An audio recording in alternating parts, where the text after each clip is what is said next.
Siddharth inter college का स्थापना दिवस के मौके पर संविधान दिवस का आयोजन सद्गुरु रविदास टेम्पल ट्रस्ट द्वारा आयोजित किया गया। इस कार्यक्रम का शुभारंभ तथागत बुद्ध की प्रतिमा व बाबा साहब की प्रतिमा के समक्ष दीप प्रज्वलित कर बुद्ध वंदना के साथ किया गया। स्कूल मैनेजमेंट द्वारा भारतीय संविधान की प्रस्तावना को शपथ के रूप में पढ़ा गया। आज के इस कार्यक्रम में प्रशासनिक अधिकारी, राजनेता, धार्मिक व सामाजिक लोगों ने हिस्सा लिया। स्कूल के बच्चों द्वारा संविधान व धार्मिक प्रस्तुति मंच द्वारा प्रस्तुत की गई, जिनमें सभी का मन मोह लिया। स्कूल प्रधानाचार्य शरणवीर सिंह, ट्रस्ट के अध्यक्ष हर्षरूप ठेकेदार, महासचिव आरबी सिंह आदि ने आए हुए अतिथियों को स्थापना दिवस का प्रतीक चिन्ह देकर सम्मानित किया गया। मंच के माध्यम से अतिथियों ने बच्चों व उनके अभिभावकों का भाषण के माध्यम से संविधान व शिक्षा क्यों जरूरी पर मार्गदर्शन किया। आज के कार्यक्रम में गीत, संगीत व भाषण की सभी ने भूरी भूरी प्रशंसा की। देखते हैं एनपीटी न्यूज इंडिया की ये खास कवरेज सिद्धार्थ इंटर कॉलेज, नवी मार्केट, जटवाड़ा, गाजियाबाद से। शिक्षण संस्थान में हम लोग हैं, इसलिए मैं शिक्षा के बारे में ही दो शब्द कहना चाहूँगा।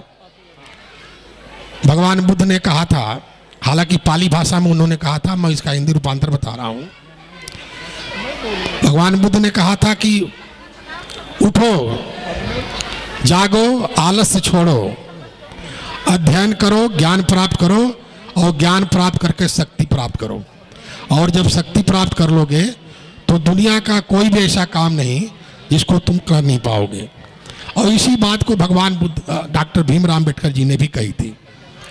अभी एक बच्चा जो हम लोग सामने प्रस्तुति कर रहा था, उन्होंने कहा कि शिक्षा शेरनी का दूध है और जो इसको प्राप्त कर लेगा वो दहाड़ेगा। बच्चों, मैं आप लोगों से अनुरोध करना चाहूँगा और जो अभिभावकगण हैं कि बच्चों की पढ़ाई पर ध्यान दें। बच्चे पढ़ेंगे तभी हम लोग का कल्याण होगा, तभी हम लोग का समाज आगे बढ़ेगा। मैं एक जिले में चला गया, हमारे मित्र हैं साथ में, मेरे पीछे से अधिकारी रहे, तो मैं गांव में गया तो वहाँ अम्बेडकर पार्क था। बहुत जल्दी की बात है, तो मैं सोचा बाबा साहब को नमन कर लूं। अम्बेडकर पार्क में गया, जो वहाँ का दृश्य देखा तो मैं बड़ा दुख हुआ मुझे। अम्बेडकर पार्क में 3 ग्रुप में लोग बैठकर ताश खेल रहे थे। उसमें बच्चे भी थे, बुजुर्ग भी थे। मैं बच्चों से पूछा कि बच्चे, तुम ताश खेल लो, पढ़ने क्यों नहीं जाते? तो बच्चों का कहना था कि नौकरी नहीं मिल रही है। नौजवानों से पूछा कि आप यहाँ ताश क्यों खेल, काम क्यों नहीं कर रहे हैं? कह रहे हैं कि सरकार 5 किलो फ्री में अनाज दे रही है और हमारा काम चल रहा है, कुछ खेती बाड़ी से कर लेते हैं, बाकी फ्री मिल रहा है। मुझे सुनकर बड़ा दुख हुआ। ये हम लोग पीछे जा रहे हैं, जहाँ से बाबा साहब ने हम लोग को आगे बढ़ाया उसी में हम लोग पीछे जा रहे हैं। पढ़ाई से विमुख हो रहे हैं, श्रम से विमुख हो रहे हैं। और आप जब तक शिक्षित नहीं होंगे, देश का कल्याण नहीं होगा, समाज का कल्याण नहीं होगा। मैं यही आप लोगों से अनुरोध करना चाहूँगा कि बच्चे भी पढ़ें और अभिभावक भी बच्चों को पढ़ाई पर जोर दें। धन्यवाद। बहुत बहुत आभार श्रद्धेय आरपी सिंह जी। करुणा के सागर तथागत भगवान बुद्ध जी को नमन करते हुए नारी के मुक्तिदाता, संविधान के निर्माता, परम पूज्य बोधिसत्व बाबा साहब के चरणों में अपनी श्रद्धा के सुमन अर्पित करते हुए, बहुजन नायक मान्यवर श्री कांशीराम साहब के चरणों में अपने श्रद्धा के सुमन अर्पित करते हुए, इस सूबे की 4 बार रही मुख्यमंत्री परम आदरणीय बहन कुमारी मायावती जी को अपना आदर्श और नेता मानते हुए, आज बहुत ही हर्ष का विषय है, प्रसन्नता का दिन है कि जनपद गाजियाबाद में रविदास टेम्पल ट्रस्ट द्वारा जो हमारा सिद्धार्थ इंटर कॉलेज संचालित हो रहा है, उसके शुरुआती दिवस पे आज जो संविधान दिवस मनाया जा रहा है, जो हमारी कमेटी है, हमारे रविदास टेम्पल ट्रस्ट कमेटी के अध्यक्ष श्रद्धेय हर्षरूप ठेकेदार जी, हमारी कमेटी के महासचिव श्रद्धेय RP Singh ji, Siddharth inter college के प्रधानाचार्य शरणवीर सिंह जी और मेरे सम्मुख बैठे हुए बहुत ही सम्मानित बड़े भाई सिकंदर यादव जी, शंभुदयाल इंटर कॉलेज के प्रधानाचार्य देवेंद्र देव जी, रामकिशन प्रधान जी, हमारे बहुत ही सम्मानित खुर्जा से विधायक का चुनाव भी लड़े, 2 बार ब्लॉक प्रमुख रहे, श्रद्धेय अर्जुन सिंह जी, रामरूप बोध जी, महेश राज जी, हरबीर जी, हमारे जिले के प्रभारी गंगासन एडवोकेट जी, चतरे भैया जी और अशोक सेठ जी, रजनीश जी, धनपत जी, सम्मुख बैठे सभी का मैं हृदय गहराई से वंदन और अभिनंदन करते हुए, साथियों आज इतना सुंदर कार्यक्रम है, इस पे जितना भी बोला जाए इतना कम है। मैं सभी शिक्षकों को बहुत बहुत आभार व्यक्त करता हूं। सभी शिक्षकों ने इतनी बेखूबी से इन बच्चों को तैयार किया है, जिन्होंने हमारे बीच में बहुत सारे कार्यक्रम पेश किए हैं। सभी स्टाफ को बहुत बहुत आभार। साथियों, विद्यालय प्रांगण में आके यदि सबसे ज्यादा खुशी होती है तो इसी बात की खुशी है, जो परम पूज्य बोधिसत्व बाबा साहब ने हमको मूल मंत्र दिया था, शिक्षित बनो, संगठित रहो, संघर्ष रहो। यदि उसकी कहीं पूर्ति होती है तो वो इस विद्यालय प्रांगण में आके होती है। हम जितना भी अपने स्वर्गीय श्री राम हितैषी जी को आभार व्यक्त करें वो बहुत ही कम है, क्योंकि आज जनपद गाजियाबाद में यदि शिक्षा के क्षेत्र में कोई मील का पत्थर साबित हो रहा है तो वो सिद्धार्थ इंटर कॉलेज है। बाबा साहब के इस मूल मंत्र का यदि वो पूरा होता है, शिक्षित बनो, संघर्ष करो, संगठित रहो, तो वो यहीं से होता है। यदि हम शिक्षित नहीं होंगे, संगठित भी नहीं होंगे, और यदि हमने संघर्ष करा है तो वो पूरा प्रांगण दिखाई दे रहा है। समय को देखते हुए सभी अतिथि बैठे हुए हैं, मैं आभार व्यक्त करता हूं। कमेटी को बहुत बहुत आभार। जय भीम, जय भारत। महाकारुणिक तथागत गौतम बुद्ध, संविधान निर्माता बाबा साहब डॉक्टर अंबेडकर तथा समाज के बहुजन समाज के सभी संतों गुरुओं को नमन करते हुए, रविदास टेम्पल ट्रस्ट के माननीय अध्यक्ष जी, श्रद्धेय महासचिव श्री आरपी सिंह जी तथा विद्यालय के प्रधानाचार्य, कर्मठ प्रधानाचार्य, विद्वान प्रधानाचार्य शरणबीर सिंह जी, विद्यालय प्रांगण में मौजूद सभी को जय भीम, नमो बुद्धाय। साथियों, विद्यालय का स्थापना दिवस है। भाषण हमारे बहुत सारे नेतागण देकर गए हैं, सामाजिक लोग देकर के गए हैं। मैं शिक्षा की बात सिर्फ करूंगा। माननीय प्रधानाचार्य शरणबीर सिंह जी के कुशल नेतृत्व में सिद्धार्थ इंटर कॉलेज आगे बढ़ रहा है। यहाँ के छात्र छात्राएं अपनी प्रतिभा प्रदर्शित करके विद्यालय का नाम रोशन कर रहे हैं। उसके लिए विद्यालय का समस्त स्टाफ और उनके हेड प्रधानाचार्य बधाई के पात्र हैं। विद्यालय का बहुत अच्छा मैनेजमेंट, रविदास टेम्पल ट्रस्ट की पूरी कमेटी बहुत अच्छा संचालन, बहुत अच्छा मैनेजमेंट विद्यालय को दे रही है। और मुझे आशा और विश्वास है कि एक दिन इस विद्यालय का नाम शिखर पर पहुंचेगा और यहाँ के विद्यालय के छात्र समाज का, विद्यालय का, अपने स्टाफ का नाम रोशन करेंगे, ऐसा मैं उम्मीद करता हूँ और विश्वास करता हूँ। ज़्यादा कुछ ना कहते हुए विद्यालय के समस्त स्टाफ को बधाई देना चाहता हूँ कि उन्होंने बच्चों की बहुत अच्छी तैयारी करके अच्छे कार्यक्रम कराए। इन कार्यक्रमों से बच्चों में जो कल्चरल एक्टिविटी छुपी रहती है वे निकल कर के बाहर आती हैं और बच्चा सांस्कृतिक कार्यक्रम से बहुत कुछ सीखता है और एक संदेश देता है। तो मैं ज़्यादा कुछ ना कहते हुए सबको धन्यवाद करूँगा। तो यहाँ पर मैं एक बात कह दूँ, एक सूचना और दे दूँ, शिक्षा से जुड़ा हुआ मैं भी हूँ। उत्तर प्रदेश में 27,000 विद्यालय प्राइमरी स्कूल बंद कर दिए गए हैं। अब ये सोचिए, उन स्कूलों में गरीब लोगों के बच्चे, गरीब परिवारों के बच्चे पढ़ते थे। जब वह 27,000 स्कूल बंद हो गए तो गरीब का बच्चा कहाँ जाएगा? वह CBSE के बड़े बड़े विद्यालय में तो जा नहीं सकता, इतनी उसकी क्षमता नहीं है, तो उससे ये होगा कि वे अपने घर बैठ जाएगा। तो मैं किसी की बुराई ना करते हुए कहूँगा कि गरीब समाज के परिवारों से, बच्चों से शिक्षा को छीन लिया गया है, तो इस पे हमें विशेष ध्यान देना होगा। और समाज के जागरूक लोगों को, विद्वान लोगों को तो सोचना पड़ेगा। देखिए, विद्यालय एक संस्था द्वारा संचालित है, इसका कोई एक पर्सनल ओनर नहीं है। अगर इसका एक पर्सनल ओनर होता, काश इतना बड़ा प्रांगण मेरे पास होता। मैं इतने से 2 विद्यालय चलाता हूँ जिनमें 1500 बच्चे शिक्षा ग्रहण कर रहे हैं, और बाबा साहब के मिशन को भी आगे बढ़ाने का काम हम कर रहे हैं। 160 बच्चे, 160 बच्चे हमारे यहाँ बिना फीस के, जो गरीब परिवारों के बच्चे हैं, विकलांगों के बच्चे हैं, उनको हम निःशुल्क शिक्षा देने का काम कर रहे हैं। तो मैं चाहता हूँ कि यह विद्यालय भी आगे बढ़े, तरक्की करे, इसमें भी छात्र संख्या बढ़े, ऐसी कामना मैं करता हूँ।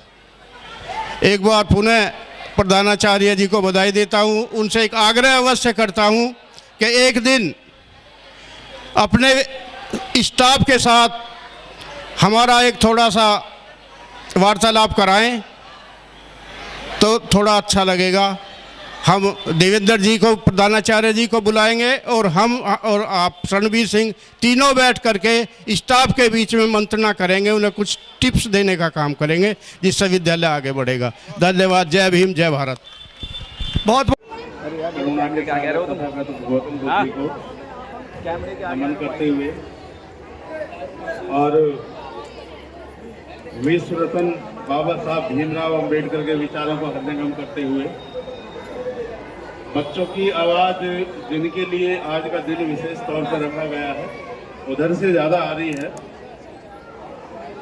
तो साथियों, आज हम संविधान दिवस मना रहे हैं, क्योंकि 26 जनवरी को जो प्रोग्राम था वो ऑनलाइन मोड में एजुकेशन होने के कारण आज कर दिया गया है। तो मैं कुछ चीज़ें शुरू करता हूँ। आप सबने गीता का नाम सुना होगा, कुरान का नाम सुना होगा, बाइबल का नाम सुना होगा। इसी के साथ आपने गुरु ग्रंथ साहब का भी नाम सुना होगा।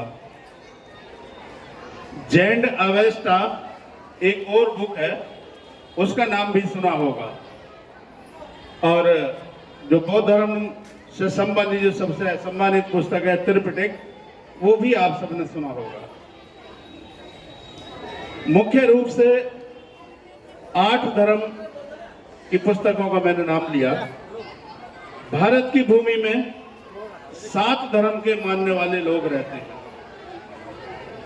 ये सब पवित्र जो किताबें हैं, ये उन धर्म के अनुयायियों को जीवन का रास्ता दिखाती है। साथियों, इन सबसे ऊपर एक किताब है, और वो है हमारा भारत का संविधान, जो न सिर्फ उनको जीने का रास्ता दिखाता है, बल्कि देश को किस प्रकार संचालित किया जाना है, किस प्रकार नियंत्रित किया जाना है, इस सब का रास्ता दिखाता है। बात संविधान दिवस की है, थोड़ा सा परिचय दूंगा। 9 दिसंबर 1940 को संविधान सभा की एक मीटिंग बुलाई गई, और उसमें संविधान सभा में पदाधिकारियों का चयन हुआ। फिर 11 दिसंबर 1940 को फिर से एक संविधान सभा की मीटिंग बुलाई गई, और जिसमें संविधान का प्रस्ताव पारित किया गया।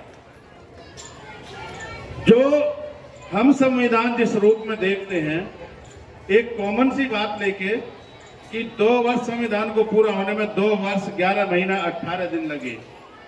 ये 2 वर्ष 11 महीना और सिर्फ 18 दिन की मेहनत नहीं है, बल्कि ये इससे कहीं ज्यादा बड़ी मेहनत है। 46 से चलते हुए जब संविधान सभा की राजेंद्र प्रसाद जी को अध्यक्ष चुन लिया गया, तो फिर प्रारूप समिति का गठन हुआ, और प्रारूप समिति में 7 सदस्यों में बाबा साहब डॉक्टर भीमराव अंबेडकर जी को प्रारूप समिति का अध्यक्ष बनाया गया और उनका इसको संविधान का प्रारूप करने की जिम्मेदारी दी गई।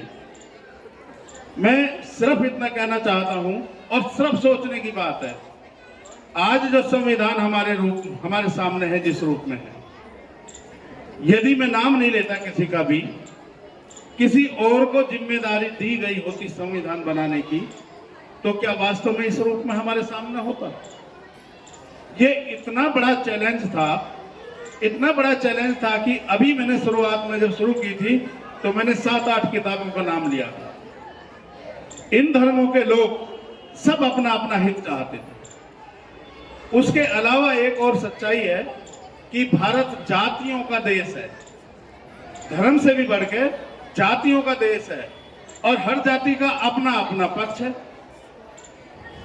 तो जब हर जाति का अपना अपना पक्ष है, ऐसे में एक सर्वग्राही और समावेशी संविधान बनना आप समझ सकते हैं कितना दुष्कर था। और चूंकि बाबा साहब की विद्वता से उस समय पूरा विश्व परिचित था, जो बाबा साहब को जानता था, तो जब उन्हें ये जिम्मेदारी दी गई, उन्होंने प्रतिनिधित्व वो किसी ऊपर के किसी वर्ण का नहीं बल्कि सबसे नीचे के वर्ण से प्रतिनिधित्व करते थे। उन्होंने वो देखा था कि जो आप केवल ये सोच लीजिए ऊपर सामाजिक व्यवस्था में थे, यदि उनको कहा जाता, मुझे एक उदाहरण ध्यान आ रहा है, ब्रिटेन में एक बार अकाल पड़ गया तो किस तरह की व्यवस्था होती है, किस तरह का संविधान आता है। लोग भूख से मरने लगे। जब लोग भूख से मरने लगे और वो राजा के दरबार पहुंचे, दरबार में, तो उसके महल में उन्होंने जो हंगामा करा, हम भूखे हमें रोटी दो, हमें भूखे हमें रोटी दो। राजा की बेटी आई और ऊपर से देखते हुए बोली कि इन लोगों को क्या परेशानी है। तो उनके जो नौकर थे उन्होंने बताया कि ये लोग भूख से मर रहे हैं, ये रोटी मांग रहे हैं, तो इनके पास रोटी नहीं है। इनके पास रोटी नहीं है तो केक खा लेंगे, लेकिन इतनी आफत करने की क्या जरूरत है। आप आज से समझ गए होंगे कि जिसको ये नहीं पता कि रोटी कैसे कमाई जाती है, रोटी कैसे खाई जाती है, तो वो केक की बात कर सकता है। जिसने वो सब चीजें नहीं देखी, सामाजिक संघर्ष नहीं देखा और समाज में फैली हुई जो कुव्यवस्थाएं थी, मानवता विरोधी थी, वो नहीं देखी, तो वो इतना अच्छा संविधान लिख ही नहीं सकता था। एक ऐसा संविधान कि जिसने सभी के लिए द्वार खोल दिए, और वो संविधान कि आप यदि गौर करें तो एक ऐसा संविधान है हमारा कि ना जिसने मानव को एक समान कर दिया, बल्कि उन चीजों की भी रक्षा की कि जो निर्जीव थी। मानव को तो आप मान सकते हैं, एक दूसरे की मदद कर सकते हैं। आज हमारा संविधान इन वृक्षों की रक्षा करता है। हमारा संविधान उन निर्जीव, उन इमारतों की भी रक्षा करता है जिनके लिए आपके नजर में कोई वो नहीं होगी या नहीं रहती, और उन जीवों की भी रक्षा करता है जिनके लिए कोई नहीं सोचता। आप सबके सामने सलमान खान का उदाहरण आप सब जानते ही हैं कि एक हिरण को मारने पर उसको सजा हुई थी। सजा क्यों हुई? क्या सलमान खान कोई छोटी हस्ती है? लेकिन यदि उसे सजा हो सकती है और उसे सजा का प्रावधान करा है तो वो इसी संविधान ने करा है, और एक इतने अबोध हिरण की भी रक्षा की। इसके साथ साथ समावेशी संविधान, जब संविधान अस्तित्व में आया 26 नवंबर 1949 को, तो उसकी जो 10 आर्टिकल्स थे उन्हें तभी लागू कर दिया गया, और बाकी संविधान को 26 जनवरी 1950 को लागू करा गया। और उसका कारण ये था कि लाहौर में कांग्रेस के अधिवेशन में वहां पर पूर्ण स्वराज्य की घोषणा कर दी गई थी कांग्रेस के द्वारा। तो उस दिन को यादगार बनाने के लिए 26 जनवरी 1950 को चुना गया। लेकिन प्रारूप समिति ने संविधान को 26 नवंबर 1949 को संविधान सभा को सौंप दिया था। जब संविधान सौंपा गया तो उसमें 22 अनुच्छेद थे, 8 अनुसूची थी और 22 भाग थे, 8 अनुसूची थी और 395 अनुच्छेद थे। संविधान निर्माताओं की दूरदृष्टि देखिए, उन्हें पता था कि समय बदलेगा, और समय के साथ साथ जरूरतें बदलेंगी, व्यवस्थाएं बदलेंगी, तो संविधान इतना रिजिड भी नहीं होना चाहिए कि उसमें फिर आगे कोई समावेश किया ही ना जा सके। आज जो संविधान का वर्तमान प्रारूप है उसमें 25 भाग हैं, 12 अनुसूची है और 470 अनुच्छेद हैं। और इसकी समावेशी देखिए कि इसमें 127 संशोधन हो चुके हैं। यानी यदि नियत साफ है तो ये संविधान, आज की तो बात ही छोड़ो, हजारों साल तक कभी भी आउट ऑफ डेटेड नहीं होगा। ये इस संविधान की खूबसूरती है। और जिसको कहते हैं कि भाई, और बाबा साहब ने भी कहा था कि चलाने वालों की नीयत पर निर्भर करता है। एक बड़ा सवाल आता है, मैं भी उसमें सोचता हूं कई बार, भारत का संविधान विश्व के संविधानों में एक लिखित संविधान, सबसे बड़ा लिखित संविधान, जो ब्रिटेन वाले, उनका पूरे विश्व में राज था, लेकिन उनका संविधान अलिखित था। आखिर ऐसी क्या आवश्यकता पड़ गई कि हमको लिखित संविधान ही चाहिए था? एक आप देखिए जिसने पूरे विश्व पर राज कर रही है एक व्यवस्था, और उनका कोई लिखित संविधान नहीं है। तो उसका जो मैं कारण देखता हूं वो सबसे बड़ा ये है कि यह जाति और धर्म की सर्वोच्चता, हर जाति का व्यक्ति, हर धर्म का व्यक्ति अपने आप को सर्वोच्च मानता है। और जब वो सर्वोच्च मानता है तो यदि लिखित संविधान नहीं होता तो इसकी सहज ही कल्पना की जा सकती है कि फिर किस प्रकार से उनका उपयोग किया जाता। और हम सर्विस में हैं और बहुत सारे हमारे साथी सर्विस में हैं, कुछ सर्विस में अभी वर्तमान में हैं, और जो सेवानिवृत्त हो गए वो जानते हैं कि जहां लिखित रूल्स नहीं है उनको किस प्रकार से यूज करा जाता है। तो इसी एक लिखित संविधान ने हम सबके अधिकार सुरक्षित कर दिए। उन बाबा साहब और बाबा साहब का संघर्ष, जिसमें से 2 बाहर थे, आपने पढ़ाई होगा, जो समिति के थे, एक खत्म हो गए, उनकी जगह रिप्लेस कर दिया, और कुल मिलाकर जो सारा दारोमदार था वो बाबा साहब पर आ गया। और इसी संविधान को लिखने में उन्होंने इतनी मेहनत की, 10 देशों का निचोड़, 10 देशों की व्यवस्था के संविधान का निचोड़ है ये संविधान भारत का। वो एक चलता है ना, कुछ लोग कुछ भी कमेंट कर सकते हैं, पर एक दोहा है, साधु ऐसा चाहिए जैसा शुभ स्वभाव, सार सार को गही रहे थोता दही उड़ाए। एक ऐसा संविधान जिसने 10 देशों की व्यवस्था से जो सबसे अच्छी चीजें थी उनको ग्रहण कर लिया। और जो छात्र हैं वो जब आगे पढ़ेंगे तो देखेंगे कि उसकी जो प्रस्तावना है हमारे संविधान की, सब कुछ उसी में छुपा है। हम भारत के लोग, हर धर्म का व्यक्ति, आप देखिए वो अपनी अब दुकानों पे किसी की कुछ भी है, मुस्लिम है तो अल्लाह से कर रहा है, हिंदू है तो श्री गणेश से कर रहा है, जो जिससे वो जीसस से कर रहा है, सब अपने अपने उससे कर रहे हैं। लेकिन एक इतनी बड़ी किताब, और उसकी शुरुआत बाबा साहब ने कितना सोच के की होगी, हम भारत के लोग, और हम भारत के लोग, तो इससे ये सीधा आ जाता है कि वो सत्ता जो भारत के लोगों के द्वारा चुनी जाएगी और लोगों के लिए होगी, अल्टीमेट जो भी शक्ति है वो भारत के लोगों में होगी। ये एक जो सोच थी वो बहुत बड़ी सोच थी, और इसी सोच ने आज आपको सपने देखने के आसमान खुला छोड़ दिया है। आज द्रौपदी मुर्मू यदि एक आदिवासी महिला आज भारत की राष्ट्रपति हैं, उससे पहले हमारे राष्ट्रपति कोविंद जी, वो भी अनुसूचित जाति से थे, वो भारत के राष्ट्रपति हैं।